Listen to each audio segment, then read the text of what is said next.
सांख्ययोगेश्च सात्वते उपगीयमानमाहात्म्यम् हरिं सामान्यतात्मजम् त्रय्याचोपनिषद्भिश्च सांख्ययोगेश्च सात्वते उपगीयमानमाहात्म्यम् हरिं सामान्यतात्मजम् त्रय्याचोपनिषद्भिश्च सांख्ययोगेश्च सात्वते उपगीयमानमाहात्म्यम् हरिं सामान्यतात्मजम्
माता जी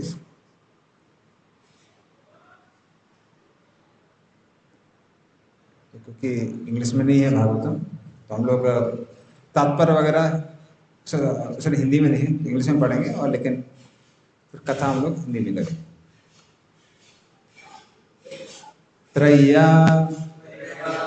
by studying the three Vedas Sam, Yajur and Atharva cha also Upanishad bhi cha and by studying the Vedic knowledge of the Upanishads Sankhya Yoga by reading the literature of Sankhya Yoga cha and Satvate by the great sages and devotees or by reading Vaishnava Tantra Pancharatras Upagiyamana Mahatmyam whose glories are worshipped by all these Vedic literatures.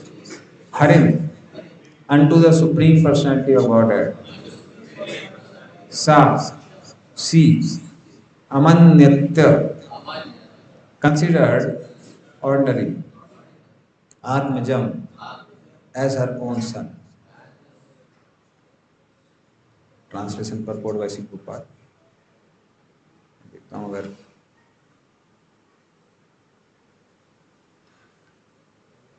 इसके बाद soft copy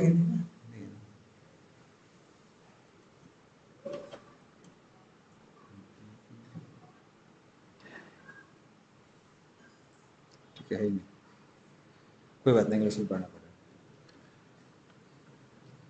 Translation: The glories of the Supreme Personality of Godhead are studied through the three Vedas, the Upanishads, the literature of Sankhya Yoga, and other traditional literature.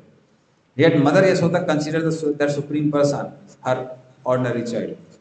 Purport: as stated in Bhagavad Gita 15.15 by the Supreme Personality of Godhead Krishna, the purpose of studying the Vedas is to understand Him. Vedesya sarver aham eva vede. Sri Chaitanya Mahaprabhu explained to Sanatana Goswami that there are three purposes in the Vedas. One is to understand our relationship with Krishna, Sambandha. Another is to act according to that relationship, Avideya. And the third is to reach the ultimate goal, Prayojan. The word Prayojan means necessities. And the ultimate necessity is explained by Sri Chaitanya Mahaprabhu. Prema Pumarthu Mahan. The greatest necessity for a human being is the achievement of the love for the Supreme Personality of Godhead. Here we see that Mother Yashoda is on the highest stage of necessity, but she is completely absorbed in love for Krishna. In the beginning, the Vedic purpose is pursued in three ways, Trai, by Karma Kanda, Jnana Kanda, and Upasana Kanda. When one reaches the complete perfect stage of Upasana Kanda, one comes to worship Narayan or Vishnu, Lord Vishnu. When Parvati asked Lord Mahadev, Lord Shiva, what is the best method of Upasana or worship? Lord Shiva answered, Aradhanam Sarvesam Vishnu Aradhana Param. Vishnu Upasana or Vishnu Aradhana, worship of Lord Vishnu, is the highest stage of perfection, as realized by Devaki. But here Mother Yashoda performs no Upasana, for she has developed transcendental aesthetic love for Krishna. Therefore, her position is better than that of Devaki. In order to show this, Sri Vasudev enunciates this verse, Tarayya Chopanishad Vishya, etc. When a human being enters into the study of Vedas to obtain Vidya knowledge, he begins to take part in human civilization. Thus, he advances further to study the Upanishads and gain Brahma Gyan, impersonalization of the absolute truth. And then he advances still further to Sankhya Yoga in order to understand the Supreme Controller, who is indicated in Bhagavad Gita. Param Brahma Param Dhamma Pavitra Param Bhavan Purusham Saswatam. When one understands that Purusha, the Supreme Controller, to be Paramatma, one is engaged in the method of yoga, Dhyana Avastadgatena Mansa Pasyanti Yam Yogina. But Mother Yashoda has surpassed all three stages. She has come to the platform loving Krishna as her beloved child, and therefore she is accepted to be on the highest stage of spiritual perfection. The absolute truth is realized in three features: Brahmeti, Paramatmeti, Bhagavan Visadyate. But she is in such ecstasy that she does not care to understand what is Brahman, what is Paramatma, or what is Bhagavan. Bhagavan has personally decided to become her beloved child. Therefore, there is no comparison to Mother Yashoda's good fortune as declared by Sri Chaitanya Mahaprabhu. Ramya Kachit Upasana Vrajavadu Vargena Ya Kalpita. The absolute truth, the personality of Godhead, the Supreme Personality of Godhead, may be realized in the different stages, as Lord says in Bhagavad Gita 4.11. Ye yatha mam prapadante tamste bhajamam mam vartamanu vartante manuspaat sabsa. As men surrender to me, I reward them accordingly. Everyone follows my path in all respects, son of Pritha. One may be a karmi, a jnani, a yogi, and then a bhakta or prema bhakta. But the ultimate stage of realization is prema bhakti, as actually demonstrated by Mother Yashoda. हरे कृष्ण।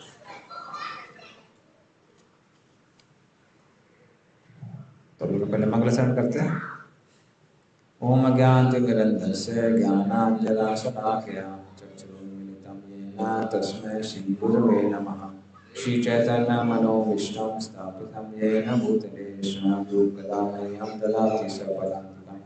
वन्देऽहं श्रीगुरोः श्रीयुतापदकमलं श्रीगुरुं वैष्णवांश्च श्रीरूपं साग्रजातां सगना रघुनाथां तं सजीवं साग्रतं सावधूतं परिजनासहितं कृष्णचैतन्यदेवं श्रीराधा कृष्णपादान् सगना ललिता श्रीविशाखान्तांश्च नमो विष्णुपदाय कृष्णप्रेष्ठाय भूतले श्रीमते भक्तिवेदान्त स्वामिनिति नामिने नमस्ते सारस्वते देवे गौरवाणी चारिणे निर्विशेष शून्यवादी पाश्चात्यदेशतारिणे पतितानां पावनेभ्यो वैष्णवेभ्यो नमो नमः। नमो महावदन्याय कृष्ण प्रेम प्रदायते कृष्णाय कृष्ण चैतन्य नाम गौरव नमः। हे कृष्ण करुणा सिंधु दीनबंधु जगत्पते गोपेश गोपिकाकांत राधाकांत नमस्ते। तप्त कांचन गौरांगी श्री राधे वृंदावनेश्वरी वृषभानुसुते देवी प्रणमामि हरिप्रिये नीलाचल निवासाय नित्याय परमात्मने भगवते सुभद्राभ्यां जगन्नाथाय ते नमः। जय श्री कृष्ण चैतन्य प्रभु नित्यानंद श्री अद्वैत गदाधर शिवासादि गौर भक्तवृंद। हरे कृष्णा कृष्णा कृष्णा हरे हरे हरे राम राम राम हरे हरे।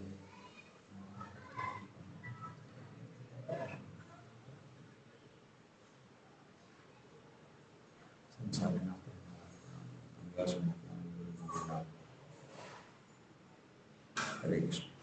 सारे भक्तों से अनुरोध करते हैं कि हमको आशीर्वाद दीजिए ताकि हम इस श्लोक पर कुछ बोल सके। तो समस्त जितने भी वैदिक ग्रंथ हैं जिनको जैसे उपनिषद हुए इत्यादि, अरण्यक उपनिषद, ब्राह्मण इत्यादि, उन सबका सार व्यासदेव ने दिया है वेदांत सूत्र में। और वेदांत सूत्र का जो सार है या फिर उसमें जो कमेंट्री है, टिप्पणी है, टीका है, वो व्यासदेव ने दी है श्रीमद् भागवतम के रूप में। तो श्रीमद् भागवतम को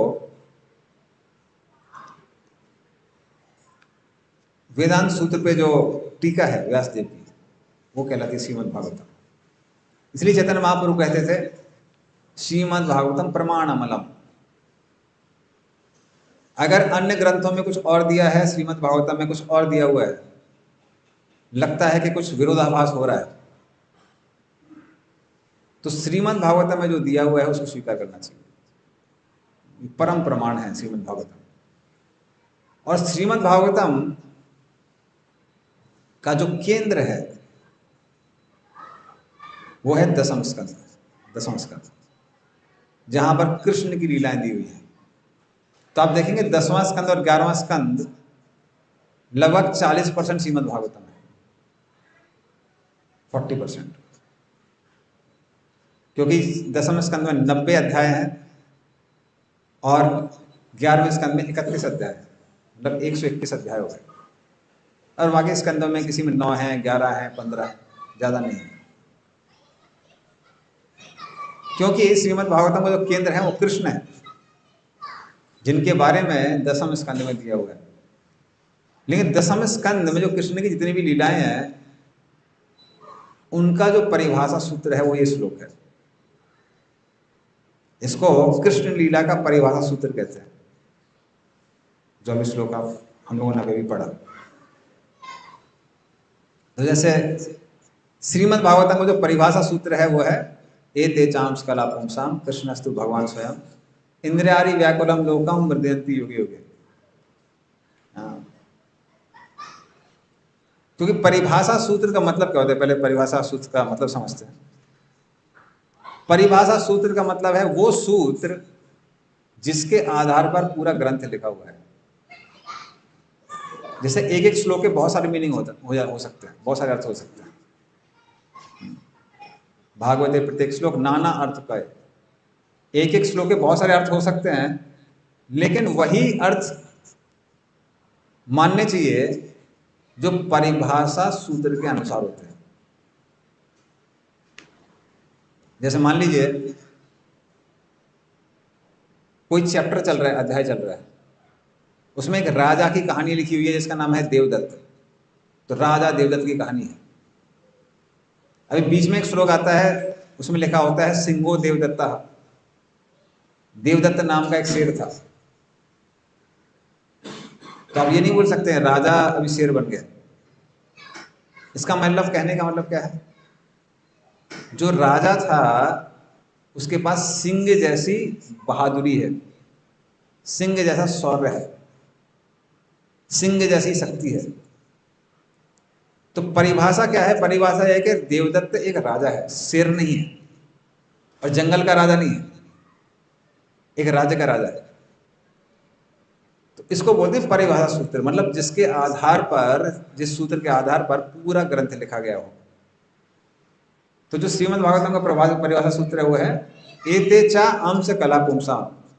पूरे के पूरे जो बहुत सारे अवतार हैं, परशुराम, कुर्म अवतार, मत्स्य अवतार, वराह अवतार, नरसिंह अवतार, इस सारे के सारे अवतारों के बारे में लिखा, क्या लिखा हुआ है, एते चा अंश कला पुंसा। ये सबके सब कृष्ण के अंश हैं, या अंश के अंश बोलते हैं, मतलब विस्तार को बोलते हैं अंश, और विस्तार का विस्तार बोलते हैं कला। तो या तो ये विस्तार है या विस्तार के विस्तार है, कला पुंसा। लेकिन कृष्णस्तु भगवान स्वयं, कृष्ण भगवान स्वयं। तो पूरे भागवतम का जो केंद्र है वो ये क्या है, कृष्ण भगवान के बारे में जानना। ये श्रीमद् भागवतम का परिभाषा सूत्र कहलाता है। उसी तरह से कृष्ण की भी बहुत सारी लीलाएं हैं, और सिर्फ भागवतम में नहीं, अन्य कई ग्रंथों में भी दी हुई है। जैसे गर्ग संहिता में तो काफी विस्तार से बहुत सारी लीलाएं दी हुई है। फिर आप देखेंगे ब्रह्मांड पुराण, वहाँ भी कृष्ण की लीलाएं दी हुई हैं। आदि पुराण में कृष्ण अर्जुन का संवाद है। तो बहुत सारे ग्रंथों में बहुत जगह कृष्ण की लीलाएं दी हुई हैं, लेकिन कृष्ण की सारी लीलाओं का परिभाषा सूत्र ये श्लोक है जिसके ऊपर आज हम चर्चा कर रहे हैं। तो इसलिए ध्यान से सुनिए श्लोक में क्या लिखा है। त्रय्या चोपनिषद्भिश्च, त्रयी चा उपनिषद्भिश्च।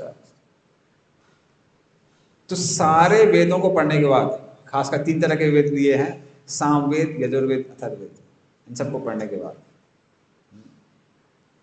तो उसमें कृष्ण के बारे में दिया है, भगवान के बारे में दिया हुआ है। तो जो लोग इन वेदों को पढ़ते हैं वो भी मतलब ठीक से जानते हैं, वो समझते हैं कि वेदों का सार कौन है? कृष्ण है। वेदेश सर्वेद अहमेव वेद, कृष्ण कहते हैं भगवद गीता कि सारे वेदों का सार मैं हूं, सारे वेदों से जानने योग्य कौन है? मैं हूं। वेदेश सर्वेद अहमेव वेद। तो अर्जुन के मन में प्रश्न आता है, अर्जुन कहता है अरे भगवान, आप तो बोल रहे हैं कि आप वेदों का सार हैं, शिव जी को उपासक बोलते हैं कि शिव जी हैं, हाँ? फिर उसके बाद में साईं बाबा वाले बोलते हैं साईं बाबा है, अरविंदो वाले बोलते हैं अरविंदो है, रामकृष्ण मिशन वाले बोले हैं रामकृष्ण है, विवेकानंद है। तो सब तो अपना अपना सार बोलते रहते हैं, तो हम कैसे माने कि वेदों का सार आप हैं? कृष्ण बोलते वेदांत कृत, क्योंकि वेद व्यास बन के वेदों को तो मैंने ही उसको संकलन किया है, इन लोगों ने किसी ने नहीं किया है। साईं बाबा ने किया है? नहीं किया। तो इन सब लोगों ने किसी ने नहीं किया है। संकलन किसने किया है? मैंने वेद व्यास बन के संकलन किया है। इसीलिए वेदों को जानने वाला कौन है? मैं ही जानने वाला हूं। अगर किसी ने कोई कविता लिखी है, कविता की रचना की है, तो फिर उस कविता में वो कवि क्या कहना चाह रहा है, ये कौन बता सकता है सबसे अच्छी तरीके से? हाँ, कवि बता सकता है ना, उसने लिखी है। तो जब वेद ही भगवान ने लिखे हुए हैं और भगवान बोल रहे हैं कि क्या है जानना, मैं जानने योग्य हूं, तो कौन जानने योग्य है? कृष्ण बोलते हैं वेद, इसलिए मैं ही जानता हूं वेदों को। तो इस तरह से जो वेदों को जानने वाले वो भी कृष्ण को जानते हैं। उपनिषद विश्चा, जो उपनिषदों को का अध्ययन करते हैं वो भी कृष्ण को भगवान मानते हैं, वो भी जानते हैं कृष्ण भगवान है। तो 108 उपनिषद है, तो वो लोग जानते हैं। सांख्य योगेश, जो लोग सांख्य योग पढ़ते हैं, तो सांख्य योग वैसे देवहूति पुत्र कपिल ने दिया है, लेकिन नास्तिक कपिल ने भी सांख्य योग दिया है। प्रभुपाद कहते हैं वो ठीक नहीं, पूर्ण नहीं। तो सांख्य योग को जानने वाले भी जानते हैं कि 24 तत्वों के ऊपर आत्मा है, आत्मा के ऊपर परमात्मा है, और परमात्मा भी कृष्ण के ही विस्तार है। तो जो ठीक से सांख्य योग जानते हैं वो भी कृष्ण को समझते हैं कि यही भगवान है। फिर सात्विक, जो भगवान के बड़े बड़े भक्त हैं, जिनको सात्वत कहते हैं, इसलिए कृष्ण को कभी कभी सात्वतापति भी कहा जाता है। तो वो भी जानते हैं कि कृष्ण भगवान है, वो भी कृष्ण की भगवान के रूप में पूजा करते हैं। हाँ, सात्विक है, तो भक्त लोग भी करते हैं। तो उपगीयमानम महात्म्यम, इस तरह से ये सभी लोग क्या करते हैं? कृष्ण की पूजा करते हैं। सांख्य योग पढ़ने वाले, उपनिषद पढ़ने वाले, वेद पढ़ने वाले, पुराण पढ़ने वाले, पंचरात्र पढ़ने वाले भक्त इत्यादि सब कृष्ण की पूजा करते हैं। लेकिन जहां तक व्रजवासियों की बात आती है वो इन सबसे ऊपर है। क्यों ऊपर है? क्योंकि हरिम सामान्य आत्मजम, वो क्या समझते हैं? ये जो भगवान हरि, जिनके सारे वेद पुराण उपनिषद सांख्योग इत्यादि सब पूजा कर रहे हैं, वो कौन है? आत्मज। आत्मज मतलब मेरे रिश्तेदार है, ये हमारे रिश्तेदार है। और जब किसी से प्रेम हो जाता है, किसी से रिश्ता बन जाता है, फिर उसकी क्या पोजीशन है, क्या पदवी है, उसे कुछ फर्क नहीं पड़ता है। जैसे बाकी लोगों को फर्क पड़ सकता है कि मोदी जी चीफ मिनिस्टर हैं या प्राइम मिनिस्टर हैं या फिर कुछ नहीं है, लोगों को फर्क पड़ता है, लेकिन मोदी जी की मां को फर्क नहीं पड़ता है। वो चीफ मिनिस्टर है तो भी मेरा बेटा है, प्राइम मिनिस्टर है तो भी मेरा बेटा है, और इलेक्शन मान लो हम नहीं चाहते हारे, लेकिन मान लीजिए हार गए तो भी कौन है, मेरा बेटा है। तो उस तरह से कुछ भी क्यों ना हो, लेकिन वो रिश्ता खत्म नहीं होता है। इसलिए बाकी लोग कृष्ण की पूजा इसलिए करते हैं क्योंकि वो देखते हैं कृष्ण ब्रह्म है, परमात्मा है, भगवान है। ब्रजवासी इसलिए पूजा नहीं करते हैं। ब्रजवासी इसलिए पूजा करते हैं, कौन है, आत्मज, ये तो हमारा रिश्तेदार है, हमारे गांव का लड़का है। तो इस तरह से जय श्री श्री निताय गौरांग की।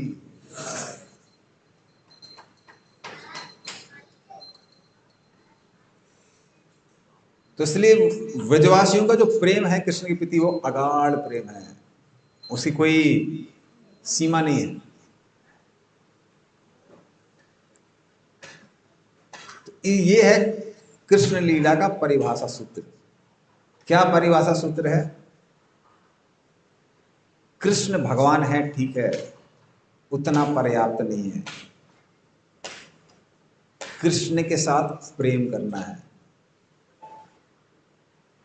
कृष्ण और भक्तों के बीच में जो प्रेम है, प्रेम का आदान प्रदान है, ये प्रेम का आदान प्रदान कृष्ण की सारी लीलाओं का आधार है।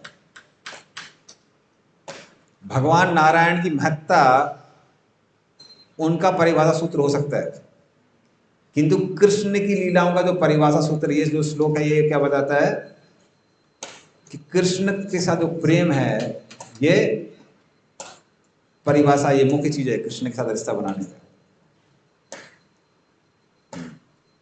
इसलिए इस श्लोक को कृष्ण लीला का परिभाषा सूत्र कहा जाता है, क्योंकि सत्य तो यह है कि राधा कृष्ण की पूजा उनकी महानता जान के नहीं हो सकती है। राधा कृष्ण की जो पूजा होती है वो होती है रागानुगा भक्ति से, मतलब जब कृष्ण से क्या हो जाता है, राग हो जाता है, अटैचमेंट हो जाता है, तब कृष्ण की पूजा होती है। और कृष्ण को वही पसंद आता है, कृष्ण को कुछ और पसंद नहीं आता। इसलिए वो चैतन्य चरितामृत में जो श्लोक आते हैं वो बताते हैं, मोरा पुत्र मोरा सखा मोरा प्राणपति, से भावे से मोरे करे शुद्ध भक्ति, अपना को बड़ा माने आमा को महीना, से भावे आमी होए ताहार अधीना।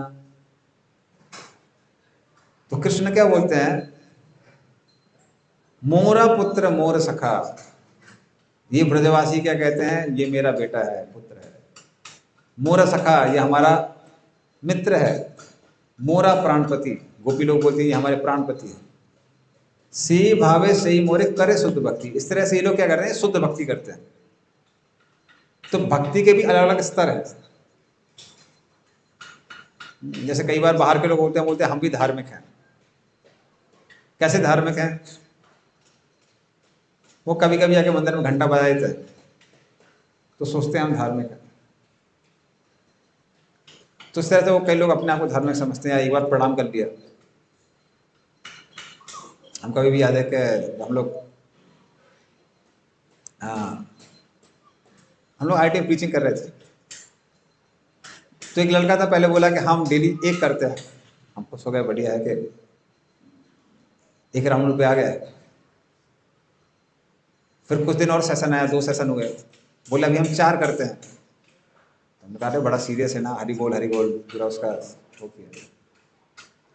फिर 4 सेशन हुए तो फिर बोलने लगा कि उसका नाम प्रहलाद था, अभी भी याद है मेरे को। 4 सेशन हुआ, बोला अब हम 16 करते हैं। मैंने कहा आप पढ़ाई वढ़ाई मेंटेन कर पा रहे हैं ना? बोले हाँ। फिर जहाँ 6 सेशन कंप्लीट हुए तो बोला हम 64 करते हैं। तब तो मेरे को हार्ट अटैक गया। मैंने कहा ये फेल होने वाला है लड़का, जब करता रहता है, इसका भी पास होगा नहीं, फेल हो जाएगा। तो फिर हमने कहा कि ठीक है चलो 64 करते हैं, आप कम से कम एक माला करते हैं, थोड़ा जप कर लेगा, उसका थोड़ा मन शांत रहेगा, समझाएंगे उसको रूम में गए। तो मैंने आधी माला मेरी हुई थी, वो बोला मेरा 64 हो गया। मैं 64 हो गया? बोले हाँ। बोले 64 महामंत्र करते हैं। तो हमने अच्छा अच्छा हम तो कुछ और समझ रहे थे, और धीरे धीरे 64 माला करने लगे। तो 64 महामंत्र कर, ठीक है चलो अच्छी बात है, कम से कम 108 करना चालू करो। तो सिर्फ बाहर के लोग आप देखें कई बार ना वो बोलते हैं कि अपना को बड़ा धार्मिक समझते हैं। जन्माष्टमी के टाइम पे कृष्ण भक्त हो जाते हैं, दुर्गा पूजा के टाइम पे दुर्गा भक्त हो जाते हैं, गणेश पूजा के बाद गणेश जी के भक्त हो जाते हैं। तो बदलती रहती है भक्ति। हमको अभी याद है, हमारे फ्रेंड था, तो उसको पता था कि ये इस्कॉन वाले हैं, बड़े धार्मिक लोग हैं। तो जब मैं उसमें लैब रिपोर्ट उसके साथ में लिखने के लिए गया, लैब पार्टनर था मेरा, तो जैसे रूम में गया, वो अपना गाना वहाँ चला रहा है, शेर पे सवार होके आजा शेरा वाली है। तो मैंने कहा कि अभी तो दुर्गा पूजा का टाइम नहीं चल रहा है, क्यों चला रहे हो? कह रहे तुम इस्कॉन वाले हो ना, और कोई था नहीं, यही था, यही चला दिया, बाकी टाइम हम कुछ और चलाते हैं। ठीक है ठीक है। तो इस तरह के भी धार्मिक लोग होते हैं।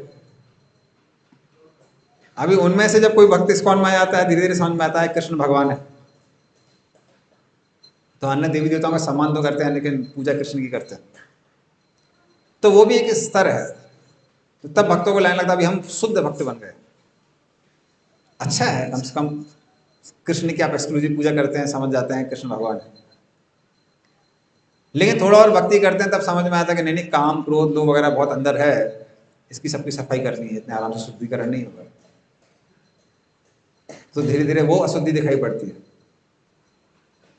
जब धीरे धीरे अनर्थ कम होने लगते हैं तब समझ में आता है कि हाँ अभी शुद्ध भक्त बन रहे हैं। तो फिर शुद्ध भक्ति की जो परिभाषा है और बदल जाती है। फिर थोड़ा और जब लोग भक्ति करते हैं तब समझ में आता है, या फिर समझ में आ जाता है, या फिर साक्षात्कार हो जाता है ब्रह्म परमात्मा भगवान का। पहले हम सोच रहे थे एक साथ होता है, बाद में कुछ वर्ष भक्तों ने बताया नहीं, वो भी भक्तों के साथ भी एक एक करके साक्षात्कार होता है ब्रह्म परमात्मा भगवान का।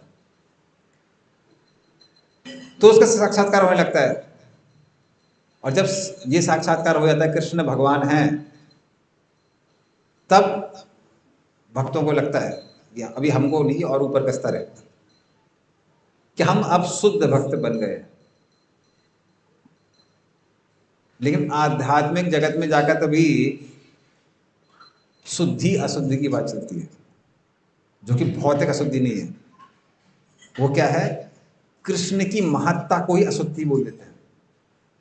आप जितना समझते हैं कृष्ण भगवान हैं, कृष्ण महान है, उसको अशुद्धि बोलते हैं।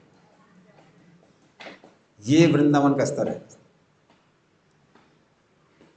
इसलिए जब कृष्ण वहां बोल रहे हैं सी भावे सही मोरे करे शुद्ध भक्ति, ये वो शुद्ध भक्ति है जब भक्त ये भी भूल जाता है कि कृष्ण भगवान है। मतलब कृष्ण भगवान है नहीं है, क्या फर्क पड़ता है? जैसे हमने बताया मोदी जी की माँ के लिए वो प्रधानमंत्री है, चीफ मिनिस्टर है, क्या है, कौन से इलेक्शन में कैसा रिजल्ट आया, फर्क नहीं पड़ता है, कौन है? मेरा बेटा। उस तरह से ब्रजवासियों को अगर कोई सिद्ध कर दे कृष्ण भगवान है, कोई खंडन कर दे कृष्ण भगवान नहीं है, कोई बोले नहीं नहीं 4-5 भगवान हैं या साईं बाबा भगवान है, ये उनको फर्क नहीं पड़ता। क्यों फर्क नहीं पड़ता है? क्योंकि कृष्ण के प्रति प्रेम है। तो ये जो प्रेम है इसके आगे कृष्ण की महानता भी कैसी हो जाती है? अशुद्धि जैसी हो जाती है। इसलिए ये स्तर जो ब्रजवासियों का, ये सबसे उच्चतम स्तर है।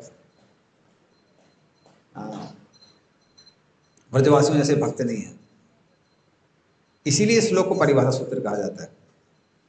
ये जो श्लोक है, इसलिए इस श्लोक को कृष्ण लीला का परिभाषा सूत्र कहते हैं। अपना को बड़ा माने अमा को महीना, ये सारे भक्त लोग क्या सोचते हैं? मैं बड़ा हूं, कृष्ण छोटे हैं। प्रभुपाद जी एक जगह एक लेक्चर में बोलते हैं, वैसे कई जगह प्रभुपाद ने कई लेक्चर में बोला है, ज्यादा दुनिया में भगवान सब लोग कृष्ण के पास आते हैं, कहते हैं आप भगवान हैं, आप भगवान हैं, आप भगवान हैं। क्यों? क्योंकि आप सेवा करना नहीं चाहते, सेवा लेना चाहते हैं। हम एक नारियल चढ़ा देंगे, नारियल फोड़ देंगे, नारियल 10 रुपए का आता है, भगवान प्रसन्न होकर क्या करेंगे? 10 लाख की कार दे देंगे। तो सेवा लेना चाहते हैं। तो किसी को घोड़ी चाहिए, किसी को गोरी चाहिए, किसी को बाड़ी चाहिए, किसी को, लोग अलग अलग चीज मांगते रहते हैं भगवान से। तो लोग सेवा लेना चाहते हैं, लेकिन भक्त वो हैं जो सेवा लेना नहीं चाहते, सेवा करना चाहते हैं। इसलिए व्रजवासी क्या समझते हैं? हम बड़े हैं, कृष्ण छोटे हैं। क्यों समझते हैं? हम बड़े हैं तो हम सेवा करेंगे, सेवा करेंगे। जैसे घर में जो सबसे बड़े भोक्ता हैं वो कौन है? मतलब भगवान को छोड़ दिया जाए तो परिवार के अंदर बच्चे हैं, सेवा लेते रहते हैं, कुछ करते नहीं है। खासकर छोटे बच्चे क्या करते रहते हैं ना, माँ बाप आके मलमूत्र साफ कर रहे हैं, खिला रहे हैं, पिला रहे हैं, सब कर रहे हैं, तो सेवा लेते रहते हैं। लेकिन जो जितना बड़ा है घर में, उसकी जिम्मेदारी और बढ़ जाती है, उसको सेवा ज्यादा करनी पड़ती है।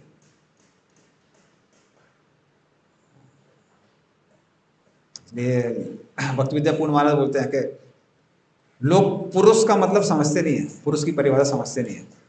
पुरुष का मतलब वो है जो प्रकृति की सेवा करता है, प्रकृति के साथ आदान प्रदान करता है, उसको पुरुष कहते हैं। इसलिए फैमिली का जो आदमी होता है उसको सबसे ज्यादा जिम्मेदारी होती है, सबकी मनोकामनाएं पूरी करनी पड़ती है। तो वो पुरुष का मतलब है, वो सेवक बन जाता है। जितना बड़ा आदमी ऊपर जाता है उतना बड़ा सेवक बनता है। तो इसलिए व्रजवासी क्या सोचते हैं कि कृष्ण हमसे छोटे हैं, अपना को बड़ा माने अमा को महीना, सी भावे आमी होय ताहार अधीना। इसी भाव के कारण क्या हो जाता है? मैं उनके अधीन हो जाता हूं कि हाँ मैं आपका बेटा हूं, आपका मित्र हूं। इसलिए कुछ भी क्यों ना हो जाए, ब्रजवासियों को वो सोच ही नहीं पाता है कि कृष्ण हमसे महान है। उनके मन में ये विचार आते नहीं है। तो खासकर ये जो 8वां अध्याय है, इसमें कृष्ण अपने विश्व रूप दर्शन करा रहे हैं यशोदा मैया। तो इसके पहले विश्व रूप दर्शन कृष्ण ने किसको कराए थे? इसके बाद में, बल्कि बाद में कराए थे अर्जुन को। तो जब अर्जुन को वो कृष्ण विश्व रूप दर्शन कराते हैं तो अर्जुन थर थर कांपने लगता है कि आपका ये भयावह रूप क्या है, कौन है आप, हम तो आपको समझ ही नहीं पा रहे हैं। तो पहले कृष्ण अपना विश्व रूप दर्शन कराते हैं, फिर काल रूप कराते हैं। विश्व रूप का मतलब क्या? विश्व में जो भी है वो सब चीजें कृष्ण अर्जुन एक ही जगह देख रहा था। जैसे कई बार हमारे सामने की जो बिल्डिंग्स भी हैं डीएलएफ की, कई लोग गिनती करने की कोशिश करते हैं कितनी स्टोरी है, गिनती गलत हो जाती है तो बहुत ऊंची है। लेकिन ब्रह्मांड में ऐसे ऐसे प्राणी हैं कि जब वो क्षीर सागर में उतरते हैं, राक्षस इत्यादि, तो क्षीर सागर भी उनके घुटने तक आता है। इतने बड़े बड़े प्राणी अर्जुन को सारे के सारे एक जगह दिखाई देते हैं। कृष्ण के एक एक रोम छिद्र में अर्जुन को मीलों लंबे प्राणी भी दिखाई दे रहे थे, जिसको विश्व रूप कहते हैं। और फिर जब काल रूप दर्शन कराते हैं कृष्ण, तो भूतकाल में जो हुआ है, अभी वर्तमान में चल रहा है, भविष्य में होने वाला है, सब अर्जुन वर्तमान में ही देखता है। तो अर्जुन देखता है कैसे कृष्ण सबको खाए जा रहे हैं, कर्ण, द्रोणाचार्य, भीष्मदेव सबको मुंह में चबा रहे हैं। प्रभुपाद वहां पे कोट करते हैं, भगवान विष्णु कौन है? भगवान विष्णु जो वो हैं जो ब्राह्मण, क्षत्रिय, वैश्य का ब्रेकफास्ट, लंच और डिनर करते हैं, वो भगवान विष्णु है। वो काल रूप में करते हैं सबको, सब लोग निरंतर मरते रहते हैं। तो कोट भी करते हैं उससे, उपनिषद से कहीं से कोट करते हैं। तो अर्जुन देख के थर थर कांपने लगता है, बोलता है ये रूप बहुत भयानक है, हमने गलती कर दी, मांग लिया आपसे, बोल दिया कि रूप दिखा लीजिए, हम नहीं देखना चाहते। कृष्ण बोलते अरे तुमने तो बोला था, बहुत अद्भुत है ये रूप, बहुत दुर्लभ है, किसी को देखने को नहीं मिलता है। बोलते हैं दुर्लभ तो है पर भयानक भी है। Rare horror movie, rarest horror movie.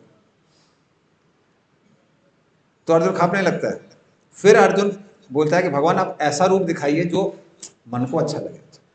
तो कृष्ण पहले चतुर्भुज रूप दिखाते हैं, जिसको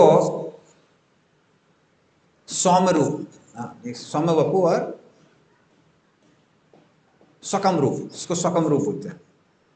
और बाद में कृष्ण 2 हाथों वाला रूप दिखाते हैं, इसको सौम्य वपु कहते हैं। तो पहले दिखाते हैं विश्व रूप, काल रूप, जिसको देख के कोई ये नहीं बोल सकता कि ये भगवान नहीं है, देख के समझ में आ जाएगा ये तो भगवान है और कौन हो सकता है। फिर चतुर्भुज रूप दिखाते हैं, जिसमें कभी कभी कंफ्यूजन हो सकता है, दिखने में हमारे जैसे लग रहे हैं पर 2 एक्स्ट्रा है, तो शायद भगवान होना चाहिए। चतुर्भुज रूप। फिर कृष्ण 2 भुज रूप दिखाते हैं, जहां पर व्यक्ति भगवान के साथ एक रिश्ता बना सकते हैं, क्योंकि उनके भी 2 हैं, हमारे भी 2 ही हैं, एक्स्ट्रा कुछ नहीं है। लेकिन यहाँ जहाँ माता यशोदा को जब, तो अर्जुन भी कांप जाता है, लेकिन जब माता यशोदा को कृष्ण वही विश्व रूप दिखाते हैं, जब कृष्ण मिट्टी खाते हैं तो सारे गोप कुमार बोलते अरे मिट्टी क्यों खा रहे हो? कृष्ण कर रहे हैं, खा रहे हैं, खा रहे हैं। गोकुल में वह भी वो ब्रह्मांड घाट है जहाँ भक्त लोग स्नान करते हैं। और फिर बलदेवी जाके यशोदा को कहते हैं मक्खन खा रहा था ठीक है, अभी तो मिट्टी खा रहा है, बीमार हो जाएगा। यशोदा दौड़ती हुई चिंता में जाती है, अरे मिट्टी खा रहा है। बोले मक्खन क्या मर गया है पूरे गोकुल में, खत्म हो गया है? कृष्ण बोलते हैं हमने मिट्टी नहीं खाई है। तो यशोदा बोलती है कि अरे लेकिन बलदेव कह रहे हैं कि मिट्टी खाई है। गोप कुमार बोलते हम समझ जाते हैं कि तुम झूठे, तुम्हारे मित्र झूठे, लेकिन बलदेव तो झूठ नहीं बोलते हैं। कृष्ण बोलते वही हमको समझ में नहीं आ रहा है।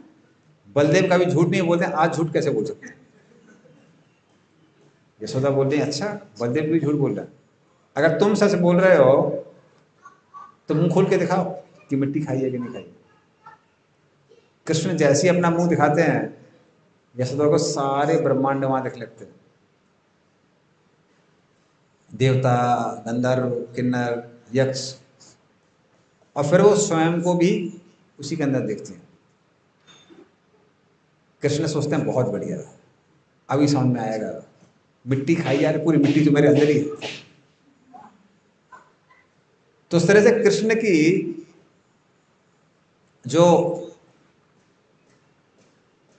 परीक्षण शक्ति है, टेस्टिंग पोटेंसी, विश्वाचार्य ठाकुर लिखते हैं, तो वो परीक्षा लेना चाह रही थी कि देखते हैं कि यशोदा को अगर विश्व रूप के दर्शन कराए जाए तो उनकी भक्ति में कुछ कमी, उनके जो प्रेम में कुछ कमी आएगी कि नहीं आएगी।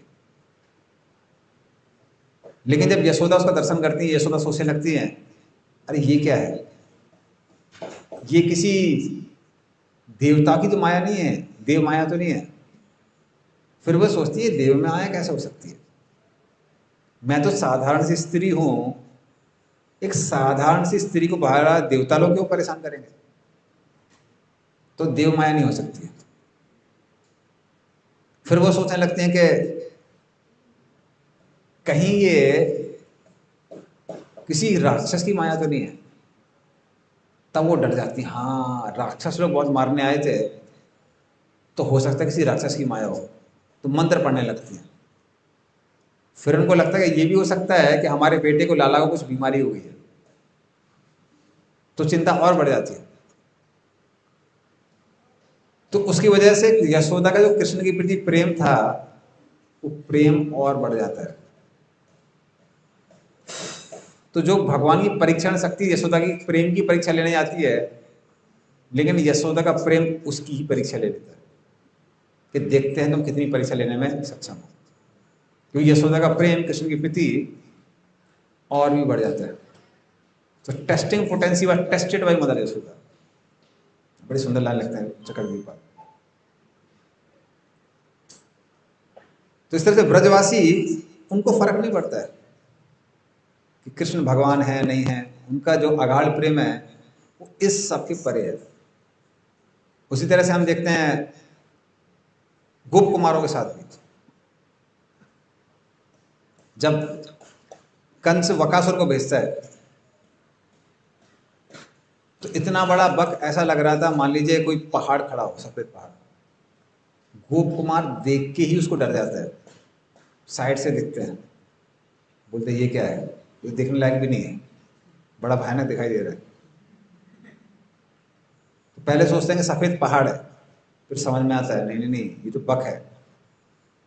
फिर जब उसको साइड से देखते हैं तो बोलते हैं नहीं, इसको तो देख भी नहीं सकता, और तुरंत वो आता है और कृष्ण को निकल जाता है। तब तो सबके सब बेहोश हो जाते हैं। और बकासुर बोले था, अरे कंस ने किसको भेजा है, तो मच्छर भी नहीं है। तो कृष्ण बकासुर के मुंह में ऐसे लग रहे थे जैसे मान लीजिए किसी ने मुंह में जलता हुआ कोयला डाल लिया हो। तो इसलिए वो उगलने लगा कृष्ण को। तो वहां पे विश्वनाथ ठाकुर बोलते हैं, कहते हैं कि कृष्ण सबसे मधुर हैं, मधुरम मधुरों की, लेकिन जब जिसके ऊपर अविद्या का जाल चढ़ा हुआ है उसको वो कैसे लगते हैं, जलते हुए कोयले जैसे दिखाई देते हैं। तो फिर वो उगल देता है। कृष्ण ऊपर से समर सॉल्ट करते हुए नीचे को उतरते हैं, जैसे आजकल के हीरो लोग उतरते हैं, नकल वहीं से किए। आजकल आप देखेंगे हीरो लोग हेलीकॉप्टर से कूदते हैं, कृष्ण का ये लाइव हेलीकॉप्टर था। और नीचे कूदते हैं तो कुछ भी नहीं है, थूक भी नहीं लगाया कहीं पे। तो आजकल हीरो लोग वहीं से इमिटेट करते हैं। और फिर बकासुर अपनी चोंच से कृष्ण को भेदने की कोशिश करता है। कृष्ण यहाँ हिलते हैं, वहाँ हिलते हैं, और अंत में उसकी पूंछ पकड़ के ऐसे उसको फाड़ देते हैं जैसे कोई छोटा सा बच्चा एक घास के तिनकों को तोड़ देता है, उसको फाड़ देता है। सारे ब्रजवासी, सारे गोप कुमार, कृष्ण कन्हैया लाल की जय, तो इस तरह से बोलते हैं। और फिर वो आगे चलते हुए बोलते हैं, कृष्ण ने बकासुर को मार दिया। वैसे और भी लीला हुई थी, बकासुर को मारने के लिए काली ने अपना अस्त्र फेंका था, कुछ हुआ नहीं। शिव जी ने अपना पशुपति अस्त्र फेंका था, तब बकासुर का एक पंख टूटा, और फिर बकासुर ने सबको खदेड़ दिया। ये गर्ग संहिता में पूरा डिटेल आता है इसका। खैर ये गोप कुमार ने देखा नहीं था, लेकिन गोप कुमार समझ जाते हैं कृष्ण बड़ा अद्भुत है। तो फिर गोप कुमार आपस में बात करने लगते हैं, कहते हैं कृष्ण बड़ा शक्तिशाली है, कहीं कृष्ण भगवान तो नहीं है। भगवान तो नहीं सकता, कोई बड़ा देवता हो सकता है, लेकिन कृष्ण देवता है तो हम भी तो उसके मित्र हैं ना। देवता के मित्र कौन होना चाहिए, देवता ही होना चाहिए। तो हम सब लोग भी देवता है, सबके सब नाचने लगता है, अरे हम लोग देवता है, हम लोग देवता है, हम लोग देवता है। तो गोप सखाओं को कोई फर्क नहीं पड़ता है। उसे हम पैठाग्राम में देखते हैं, वहां पे जब कृष्ण रासलीला से गायब हो जाते हैं राधा रानी को लेकर, तो सारे जो गोपियां थी वो यहाँ खोजती हैं, और जब कृष्ण को वहां देखती हैं, कृष्ण बोलते हैं यहाँ पे, कृष्ण को बोलते हैं नट, नटवर। तो कृष्ण क्या करते हैं, वो नारायण के रूप में आ जाता है। गोपियां देख के नारायण को प्रणाम करती हैं, कहते नमस्कार। गोपाल कल लेक्चर में बोल रहे थे, परसों थर्सडे के लेक्चर में। और फिर उनको बोलती हैं कि अच्छा आप बता सकते हैं कि ये कृष्ण कहाँ गए। तो कृष्ण भले बड़े अपनी भगवत्ता दिखा दें, उनको फर्क नहीं पड़ता है। बल्कि मानसी गंगा में पूरा पुल कृष्ण इसलिए बनाते हैं सिद्ध करने के लिए कि मैं ही वो राम था। गोपियां फिर भी बोलती हैं राम है तो क्या हुआ, है तो हमारा गांव का लड़का है कृष्ण। तो सर ब्रजवासियों को फर्क नहीं पड़ता है, कृष्ण भगवान है नहीं है, ये है वो है, कुछ फर्क नहीं पड़ता। तो ये जो अगाढ़ प्रेम है, ये जीवन का लक्ष्य है। प्रेम पुमार्थो श्री चैतन्य मतमिदम। तो ये श्री चैतन्य महाप्रभु का मत है कि इस कृष्ण प्रेम को जागृत करना ये जीवन का लक्ष्य है, जो कि भगवान की महत्ता की भी अशुद्धि से अलग है। हरे कृष्ण। इसलिए ये जो श्लोक है ये बहुत महत्वपूर्ण श्लोक है। इसको कृष्ण लीला का परिवार सूत्र कहते हैं। तो किसी कोई प्रश्न है पूछ सकते हैं। प्रगति करते हैं समय के साथ भक्तों को जो है ब्रह्म परमात्मा और भगवान की रियलाइजेशन होते हैं, तो वो कैसे होते हैं? जैसे ब्रह्म और परमात्मा का ब्रह्म परमात्मा भगवान का रिलेशन कैसे होता है? ब्रह्म का रिलेशन कैसा होता है? जब व्यक्ति को समझ में आता है कि संसार में सब कुछ एक ही शक्ति से निर्मित है। वैसे भक्तों का रियलाइजेशन होता है सब कृष्ण की ही शक्ति है। तो सर्व खलो इदम ब्रह्म, ये ब्रह्म सर्वव्यापी है। इसलिए हमारे दृष्टिकोण के अनुसार, हमारी चेतना के अनुसार सबके लिए अलग अलग संसार है। हाँ, जैसे कोई व्यक्ति एक सुंदर स्त्री को देखता है तो लोग अलग अलग तरीके से देखते हैं। एक बच्चा है माता की तरह देखता है, कामुक व्यक्ति एक भोग की वस्तु की तरह देखता है, और शेर आएगा तो महाप्रसाद गोविंदे बोलेगा। वो नहीं देखेगा मिस वर्ल्ड है कि मिस यूनिवर्स है। तो सब लोग दुनिया को अपने अपने नजरिए से देखते हैं। उसी तरह से जो भक्त हैं या फिर ब्रह्मवादी बोल लीजिए, वो क्या देखते हैं? सारी चीजें एक ही शक्ति से निर्मित है। भक्त लोग जानते हैं कि ये जो शक्ति कृष्ण की शक्ति है, कृष्ण की शक्ति है, कृष्ण शक्तिमान है। तो इस तरह से पूरा संसार उनको आनंद में लगने लगता है। सुख दुख मान अपमान सब उनको बराबर लगता है। तो ये ब्रह्म का स्तर है। परमात्मा का जो स्तर है तो हमारे भक्तों को भी रियलाइज होता है। तो अभी नाम नहीं देना चाहिए, रिकॉर्डिंग हो रहा है, लेकिन एक दो भक्तों में डिस्कशन चला सीनियर डिवोटीज में, उसमें बीच में मेरे को डाल दिया था क्योंकि मैं पढ़ा रहा था। तो समझ में वो कंफर्म हो गया कैसे भक्तों को रियलाइजेशन होता है। एक भक्त पूछ रहे थे, कहते कि जो हमको सुख प्राप्त हो रहा है ये ब्रह्म का सुख है। हमने कहा हमको तो प्राप्त नहीं हो रहा है, हम कैसे बताएंगे? तो एक और सीनियर डिवोटी पंगा दांगी प्रभु से पूछा, तो पंगा दांगी प्रभु ने उन्होंने कंफर्म किया। फिर जो परमात्मा का साक्षात्कार है, परमात्मा का साक्षात्कार मतलब क्या है?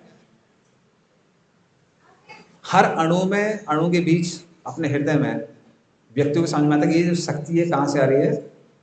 परमात्मा से आ रही है।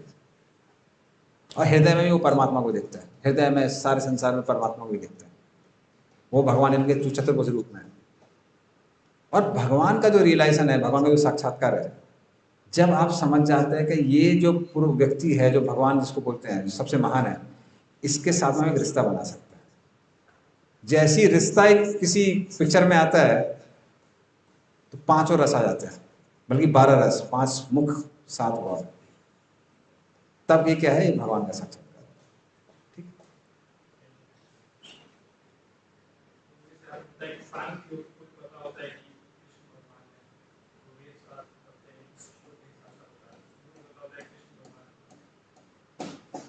ये भी पता होता है कि ये पता नहीं हो सकता है इस बार। ये डिपेंड करता है गुरु कौन है। तो जनरली सांख्य योगों को ज्ञान योगी कहते हैं। तो उनको पता है कि भगवान है, परमात्मा है, ब्रह्म है, पर वो ब्रह्म के साक्षात्कार को सबसे ऊंचा समझते हैं। अभी आप बोलेंगे कि फिर वो भगवान को क्या समझते हैं? वो इतना सोचते नहीं उसके बारे में। इसलिए फिलॉसफी की जो क्लैरिटी भक्तों के पास है वो किसी के पास नहीं है। और हम हरिद्वार से आ रहे थे तो कुछ लोग रास्ते में मिले, तो आपस में बात कर रहे थे, तो सब तर्क वितर्क किए जा रहे थे। बहुत पहली बात है, हम भक्त नहीं थे। फिर वो लोग बार बार एक दूसरे को हरा के डायलॉग मार रहे थे, खेल नहीं बच्चों का, तेल निकल जाता है अच्छों का। ये समझना कि भगवान कौन है बहुत मुश्किल है। तो उतनी क्लैरिटी नहीं होती है। इसलिए प्रभुपाद की कृपा से जो क्लैरिटी भक्तों को प्राप्त हुई है वो किसी के पास नहीं।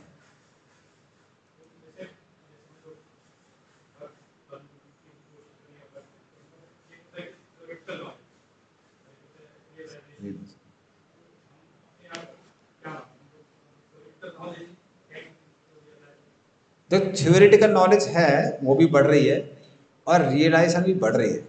ऐसा नहीं कि रियलाइजेशन नहीं है। अगर वो रियलाइजेशन नहीं होती तो अब 2 घंटा बैठ के माला के साथ क्यों खेलते? बाहर के साथ तो खेलना है ना, क्या है, माला के साथ खेल रहे हैं।